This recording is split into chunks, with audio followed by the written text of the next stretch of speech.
I think it is time to start my season standings prediction series for the 2022-23 NHL season. I'm going to do this the exact same way I did it last year, break it up into 4 different videos, one for each division. I feel like it's a lot better this way as opposed to just doing one big video that I have to fly through, because in these I can actually take my time, give you guys my explanations as to why I have teams where they're at, stuff like that, kind of preview each team a little bit heading into the season. As you can tell by the title and thumbnail of this video, we are going to be starting off with the Pacific Division, which I will say is a lot harder to predict, I feel like, than it was last year. Now, obviously, we aren't going to agree on everything, so I'm really interested to see what your guys' predictions look like heading into the season, so leave them down below in the comment section. So with that being said, let's go ahead and get started. The team I have finishing 8th place in the Pacific this season, this was a lock for me. I have the San Jose Sharks. This is a team that's kind of been stuck in no man's land for a couple of years now, in the sense that they haven't been one of the absolute worst teams in the NHL, like in contention for that first overall pick, but they also haven't been legit playoff contenders either. This team is in a very difficult position right now. A lot of people, including myself, feel like it's time for them to just tear it down and enter a rebuild, but that's a lot easier said than done when you have veterans on big contracts like Logan Couture, Thomas Hertl now who got an extension, Erik Karlsson, Marc-Edouard Vlasic, and those guys all have a decent amount of term left on their deals as well, so I definitely don't envy Mike Grier in the position that he's in as Sharks GM. He's got a lot of work to do, a long road ahead of him with this team.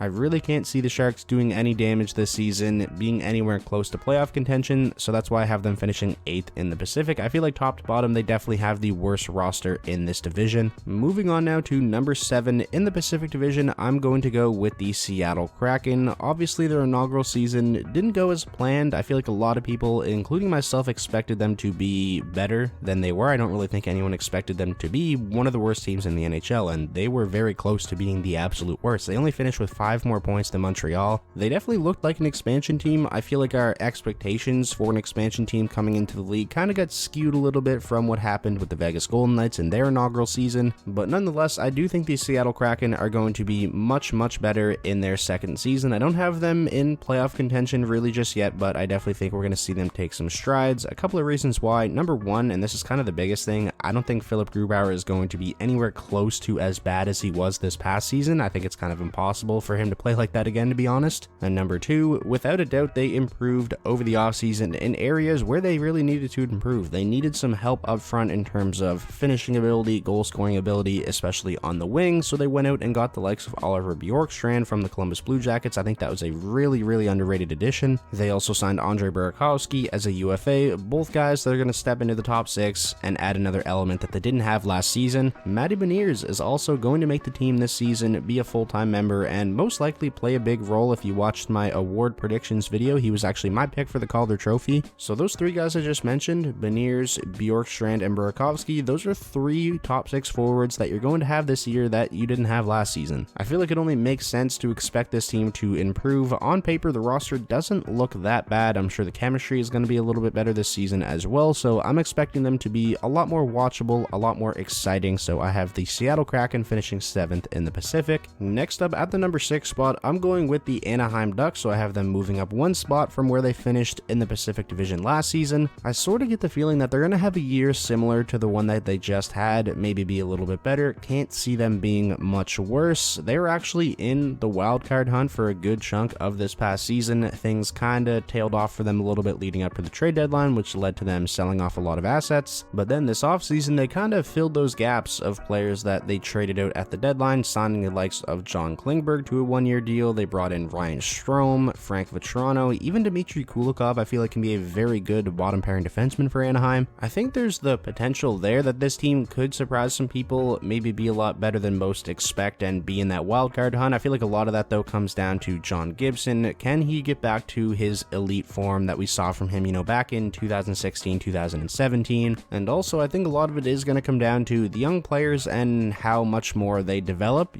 Jamie Drysdale, can he take a big leap in his sophomore season? Trevor Zegras. Obviously the Ducks, like the Seattle Kraken, have one of the Calder Trophy favorites heading into this season in Mason McTavish. I'm really intrigued to watch him play this year. So even though I don't have the Anaheim Ducks making the playoffs this season, I think Ducks fans have a lot to be excited about. I think this team is going to be fun to watch, and they definitely have a very bright future. Moving on now to the number 5 spot in the Pacific Division. This is where things really got difficult for me. I feel like spots 5 to 1 in this division are honestly kind of wide open. open. But at number 5, I don't feel good about this. I have the Vancouver Canucks. The reason I say I don't feel good about this is because they were the 5th position in the Pacific Division last year, finished with 92 points. They were in the wild card hunt down the stretch, and that's after having such a poor start to the season under Travis Green. Under Bruce Boudreau, this was one of the better teams in the NHL. They were fantastic defensively. They had a great year with him as head coach, and if Bruce Boudreau was the head coach for the entire season, then this team probably would have made the playoffs, which is kind of crazy. The reason that I have the Vancouver Canucks at the 5th spot and not higher doesn't really have as much to do with them as it does with the other teams that I have ahead of them. I just think there's 4 very, very good teams in this division. That being said, though, I wouldn't be all that shocked to see the Vancouver Canucks finish as high as 3rd in this division. They had a relatively quiet offseason, but they did bring in some guys who I think could be real X factors. Andrei Kuzmenko, they brought him over from the KHL. How is his game going to transition to North America? What kind of impact is he going to have on the team? Obviously, they gave a pretty nice payday to Ilya Mikheyev. They poached him from the Toronto Maple Leafs as a free agent. How's he going to fare in most likely a bigger role than he played in Toronto? If those two can both perform well in middle 6 roles, I think that makes this forward group a lot deeper. Even though the Vancouver Canucks were a really good defensive team under Bruce Boudreau, I still have my questions about that blue line. But then behind the defense, you have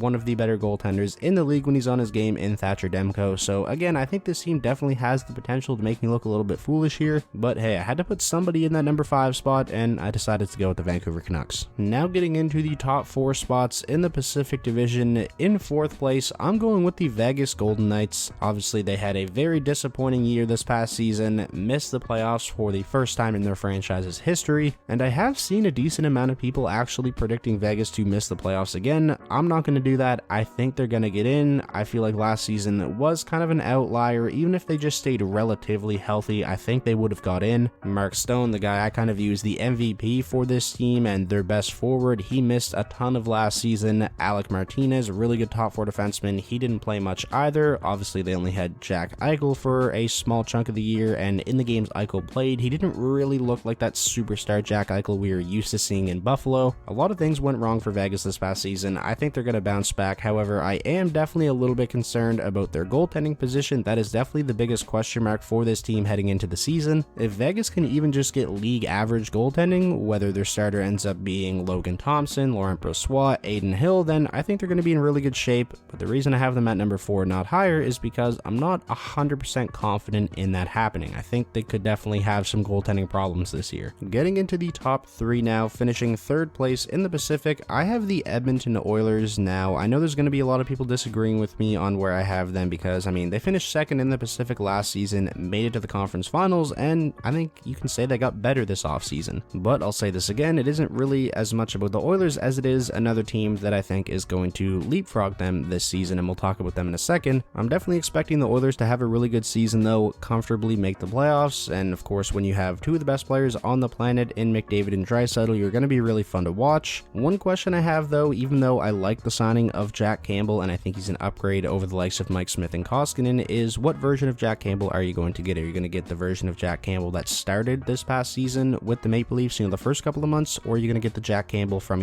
December on, where his numbers were kind of below average? The Oilers are going to have Evander Kane for a full season, though, which is definitely going to help. Obviously, he was massive for them down the stretch, scored at an absurd rate in the postseason as well. The Oilers are definitely in good shape right now, so I have them finishing 3rd place in the Pacific. Moving on now to the top 2. In 2nd place, I'm going with the Los Angeles Kings. This is obviously the team that I was referring to that I feel like is going to leapfrog the Edmonton Oilers in the regular season standings. I think they're a lot closer to them than some people think. They only finished 5 points behind them last season, obviously pushed them all the way to Game 7 in the first round. That was a very tight series. It could have gone either way. Like the Oilers, I think the Kings definitely improved this offseason. Kevin Fiala, huge addition, had 85 points this past season, and they didn't have to give up anything on their active roster to bring him in, or one of their top prospects even. And aside from Kevin Fiala, I think a lot of the Kings' improvements are going to come from internal growth from a lot of the young players on this team. Quentin Byfield, Arthur Kaliev, I'm a big fan of his game. The Kings really have a beautiful mix of young and veteran talent. I think this team is built to win right now, and at the same time, I think you can still say they're an up-and-coming team, and they should have a lot of sustained success over the next, 5 to 7 seasons. And now finally, finishing 1st place in the Pacific Division by process of elimination. I'm sure you guys know where I'm going with this. I'm going with the Calgary Flames, winning the Pacific Division in back-to-back back-to-back seasons. It was looking pretty doom and gloom for the Calgary Flames there for a minute, obviously losing Johnny Gaudreau, him signing in Columbus, and then the whole Matthew Tkachuk trade request. But man, did Brad Treliving ever make the best out of a terrible situation this offseason. The way I look at things is the Calgary Flames went from Gaudreau and Tkachuk, which is obviously an amazing duo. They made up 2/3 of one of the best lines in hockey this past season with Lindholm, to Weegar, Huberdeau, and Nazem Kadri. Which trio would you rather have? I mean, it's really close. If you want to win now, I feel like honestly having Weegar, Huberdeau, and Kadri might even make this team better. I keep going back to this, but the Weegar addition especially I think can be very sneaky. Calgary was already one of the better defensive teams in the league. They have a great blue line, and they added Mackenzie Weegar to that. So I think they're still going to be an elite defensive team. You still have one of the best goaltenders in the league in Markstrom, and you're probably not going to lose much firepower in the top six either, going from, Gaudreau and Tkachuk to Kadri and Huberdeau. They also have Sonny Milano on a PTO right now. I fully expect him to get a deal with the team and play a middle six role for the Flames. I think the Flames are in great shape right now. I think this team is going to have a great season and, like I said, win the Pacific Division for back-to-back years. So that is going to do it for today's video, the first part of a 4-part series breaking down and predicting each division heading into the 2022-23 NHL season. Like I said at the beginning, obviously you guys aren't going to agree with all of my picks, so let me know what your predictions would look like down below in the comment section. And while you're down there, if you could, please be sure to drop a like on the video. That is the best way to show your support, and let me know that you want to see the other 3 parts of this series. And most importantly, if this was your first time checking out the channel and you want more NHL content just like this, be sure to hit that subscribe button, and I'll talk to you all soon.